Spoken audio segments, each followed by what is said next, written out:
Hello everyone, কেমন আছো তোমরা সবাই? মধুরিমাস ডেলি লাইফস্টাইল অ্যান্ড ভ্লগে সবাইকে জানাই অনেক স্বাগত। তো আজকে যেহেতু শ্রাবণ মাসের শেষ সোমবার, আসলে এটা শ্রাবণ মাসের শেষ সোমবারের ভিডিও আমি একেবারে ভিডিও করে রেখে দিই, কিন্তু দিনেরটা আমার যেহেতু দেওয়া হয় না, আমি একটু লেটে ভিডিওগুলো দিই। তো সকালে উঠে তোমরা দেখতেই পেলে আমি স্নান করে নিয়েছি আর শাড়ি পরে নিয়েছি, কারণ পুজো করব বলে ভেবেছিলাম একটু মন্দিরে যাব, তবে বাচ্চা নিয়ে সব কাজ করে আর বরেরও যেহেতু ছুটি নেই অফিসে, সেই জন্য আমার আর যাওয়া হলো না। আমি বাড়িতেই পুজো দিয়ে দিচ্ছি। তো প্রথমেই তোমরা দেখতে পেলে একটু ঘি আর মধু দিয়ে আমি শিবলিঙ্গটাকে অভিষেক করে নিলাম। তারপর এক এক করে দুধের মধ্যে পঞ্চশস্য, দই সমস্ত কিছু দিয়ে ভালো করে শিবলিঙ্গটাকে স্নান করিয়ে নিলাম। তারপর ফুল দিয়ে, হলুদ, চন্দন, সিঁদুর সব কিছু দিয়ে পুজো দিয়ে নিচ্ছি। আর এদিকে আমার সব ঠাকুরকেই ফুল দেওয়া হয়ে গিয়েছে। পুজো করে আমি চলে যাব সকালের খাবার করতে। তো আজকে আমি শ্রাবণ মাসের সোমবার যেহেতু, সেই জন্য আমি ভাত খাবো না, আমি আজকে রুটি খেয়েই থাকবো। তো সেই জন্যে সকালে রুটি করে নিচ্ছি আর এদিকে চা করে নিলাম। তো প্রথমে আমি আমার বরকে ওর ব্রেকফাস্টটা দিয়ে দেব, রুটি আর চা। তারপরে আমি আরও কিছু রুটি করে নেব আমার জন্যে। আসলে ওর অফিস আছে, তাই ওর খাবারটা ওকে আগে দিয়ে দিলাম। আর এদিকে আমারও রুটি এক এক করে নিচ্ছি আমি। তো রুটি করতে করতে কেমন ঘেমে গিয়েছি দেখো। গরমকালে রুটি করাটা খুব বিরক্তির ব্যাপার। আর এখানে আমার খাবার নিয়ে বসে গিয়েছি, আর ওই সামনে আমার পুচকুটা বসে আছে, ওকে স্নান করাবো তাই জামাটা খুলে দিয়েছি। আর এই যে ওকে স্নান করিয়ে নিয়ে এসে ওর মতন খেলছে, আর এদিকে আমি রান্না করছি। আজকে ভাত, ডাল, সয়াবিনের তরকারি করব। ভাত আসলে আমার বরের জন্যে, আমি আজকে ভাত খাবো না, আমি দুপুরে ওই রুটি আর সয়াবিনের তরকারি খেয়ে নেব। আর এই যে রাতে কিছু গেস্ট এসেছিল, আর সেই জন্যেই অনেক বাসন হয়েছে। একটু ভেজ চাউমিন করেছিলাম আর একটু কেক আনিয়েছিলাম।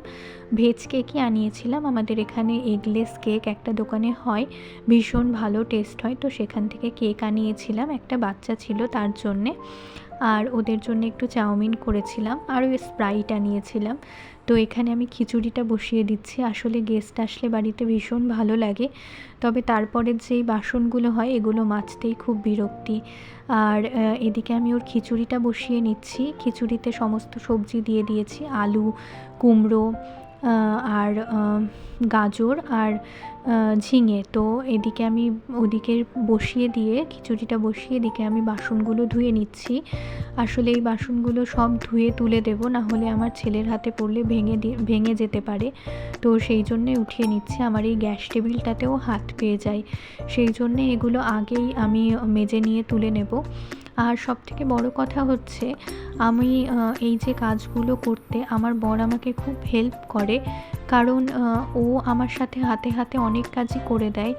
যেমন কখনো বাসন বেশি হলে ও কিছু মেজে দেয়, হাফ হাফ করে মেজে নিই। আবার কোনো সময় আমি কাজ করলে ও পুচকুটাকে খাইয়ে দেওয়া এগুলো করে দেয়। তো সেই জন্যে এই দিক থেকে আমি অনেক হেল্প পাই ওর কাছ থেকে। আর এদিকে তোমাদের সঙ্গে কথা বলতে বলতে মোটামুটি আমার বাসনগুলো মাজা হয়েই গিয়েছে, সবই মোটামুটি কাচের। এর আগে অনেকবার হয়েছে ওনা এই কাচের জিনিসগুলো হাতে পেলেই সঙ্গে সঙ্গে ফেলে দেয় নিচে, আর ভেঙে যায় সব। এতে হয়তো ওরই ক্ষতি হয়ে যেতে পারে অনেক সময়, সেই জন্য আমি এগুলো সব সময় আগে আগে মেজে তুলে নিই। তো সেই জন্যেই এগুলো ধুয়ে নিচ্ছি আগে। আর এই যে মাজা হয়ে গিয়েছে, এবার আমি এগুলোকে ধুয়ে নেব ভালো করে। আর ওদিকে ওর খিচুড়িটাও মোটামুটি হয়ে গিয়েছে। ওর খিচুড়িটা ওকে ওর বাবাই খাইয়ে দিচ্ছে, কারণ ওই হাতে হাতে বললাম যে আমার অনেক হেল্প ও করে দেয়। আর এই যে পুচকুটাকে খাইয়ে দেওয়া, এটা আমার সবথেকে বড় হেল্প আমার মনে হয়, কারণ ওর দিক থেকে আমি নিশ্চিন্ত হয়ে গেলে আমি নিশ্চিন্ত মনে আমার কাজগুলোও করতে পারি। এই যে বেসিনটা দেখো, অনেক দিন ধরে বেশ নোংরা হয়েছিল, আমার পরিষ্কার করা হচ্ছিল না, আমি সময় পাচ্ছিলাম না। সেই জন্য ভাবলাম যে আজকে পরিষ্কার করে নিই। এমনি দিনে আমি ধুয়েই রাখি বেসিনটা, তবে এর মধ্যেখানে কয়েকদিন ধোয়া হয়নি বলে বেশ একটু নোংরা জমাট বেঁধে গিয়েছিল। আর এইখানে আটা মেখে নিচ্ছি আমার রাতের খাবারের জন্যে। আমার বরের ভাত তরকারি সবই মোটামুটি আছে, একটু গরম করে দেব। আর আমি এদিকে রুটি করে নেব কটা, সয়াবিনের তরকারি আছে ওটা খেয়ে নেব। আর এই যে বললাম ওর বাবা ওকে খাইয়ে দিচ্ছে, আর ও বেশ ঘুরে ঘুরে ভালোই ওর বাবার কাছে খেয়ে নেয়। তো চলো, ও খেয়ে নেবে, এরপরে আমরাও খেতে বসে যাব। আমিও রুটি নিয়ে নিয়েছি। আজকের ব্লগটা এই অবধি। তো তোমাদের কেমন লাগলো অবশ্যই জানিও। টাটা।